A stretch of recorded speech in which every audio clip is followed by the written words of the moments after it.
Mi trovo nel centro di Firenze, che oggi è pienissimo di turisti. Molti di loro tra poco andranno a cena e magari ordineranno una bistecca alla fiorentina nei tanti ristoranti che la servono.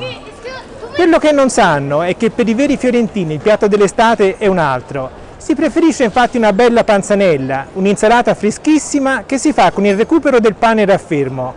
Un piatto in cui l'aceto gioca un ruolo fondamentale. Seguimi in cucina per scoprire il perché. Preparerò la panzanella con questi 2 pezzi di pane che sono circa mezzo chilo e pane toscano del giorno prima. Se non trovi il pane toscano puoi utilizzare un pane qualsiasi, l'importante è che sia un pane dalla mollica e della crosta abbastanza robuste.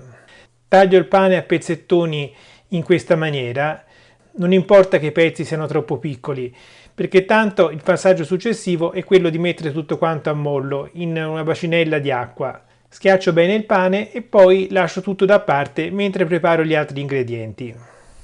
Ho qui 3 bei pomodori maturi, sono circa 1 chilo. Levo il picciolo e poi con il coltello seghettato taglio i pomodori a pezzetti. Taglio a pezzi più o meno di 2 cm di lato per dare un'idea e poi li aggiungo nella zuppiera più grande che ho. Ecco qua. E poi finisco di tagliare gli altri pomodori. Naturalmente ho messo da parte i piccioli e anche la parte interna più dura vicino al picciolo. Infine aggiungo il sale. Il pomodoro è la parte della panzanella che deve essere salata di più.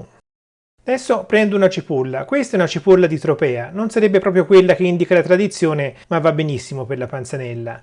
La taglio in quarti in maniera da poterla sbucciare più facilmente e poi taglio la cipolla a fettine non troppo sottili, diciamo 2 o 3 mm di spessore. E poi aggiungo tutto alla zuppiera. Il prossimo ingrediente è un bel cetriolo. Taglio il picciolo e poi con il pelapatate levo tutta la parte verde del cetriolo, prima da un lato e poi da quell'altro. Una volta pulito ben bene il cetriolo, taglio anche il cetriolo a fette, anche queste larghe circa 2 o 3 mm, e poi le aggiungo alla zuppiera. È arrivato il momento di recuperare il pane che avevamo messo a mollo. Lo schiaccio ancora ben bene in maniera che finisca di impregnarsi e poi, utilizzando uno scolapasta, levo il grosso dell'acqua e lascio andare tutto il pane nel colapasta. A questo punto premo ben bene con le mani in maniera da far uscire quanta più acqua possibile. Lo rigiro e premo ancora. Ma non è ancora finita perché il pane deve essere molto asciutto, a questo punto è molto impregnato d'acqua.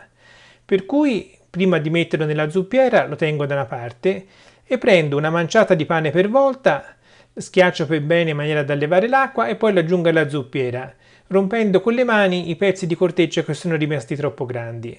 Ecco qua, piano piano in un paio di minuti si riesce a lavorare tutto il pane. Ed ecco qua, 80 ml di aceto. L'aceto è un ingrediente importantissimo nella panzanella toscana, perché è proprio il sapore dell'aceto che dà la cifra a questa panzanella. Verso l'aceto sul pane e poi comincio a girare lentamente la panzanella perché sta a malapena nella zuppiera. Aggiungo un po' d'olio d'oliva, che è un ingrediente veramente importante, ovviamente siamo in Toscana, e poi un po' di sale, in maniera abbastanza abbondante perché deve essere ben insaporita la panzanella. Mescolo ancora e poi un ultimo giro di sale per insaporire bene la nostra panzanella. Ricordo che il pane toscano non è salato, per questo aggiungo più sale di quanto ne avrei aggiunto se avessi utilizzato un altro tipo di pane. L'ultimo ingrediente è il basilico, che vado a cogliere direttamente dalla pianta sul balcone. Il basilico non lo aggiungo nella zuppiera, ma direttamente nel piatto. Infatti, se avanzasse la panzanella, il basilico prenderebbe un cattivo sapore. Mi sono servito alcune cucchiate di panzanella, spezzo sopra il basilico, un bel giro di olio d'oliva ed ecco qua, una panzanella veramente mondiale. Il piatto dell'estate per eccellenza per noi toscani. Ecco qua, un cetriolo, un po' di pomodoro, buonissima, perfetta. La panzanella è un piatto conosciuto in tutta l'Italia centrale, oltre che in Toscana anche in Umbria e nelle Marche, ma con versioni un po' differenti. Io ti ho mostrato quella che prepariamo qui a Firenze, spero che vorrai provarla. Se sì, lascia un mi piace a questo video.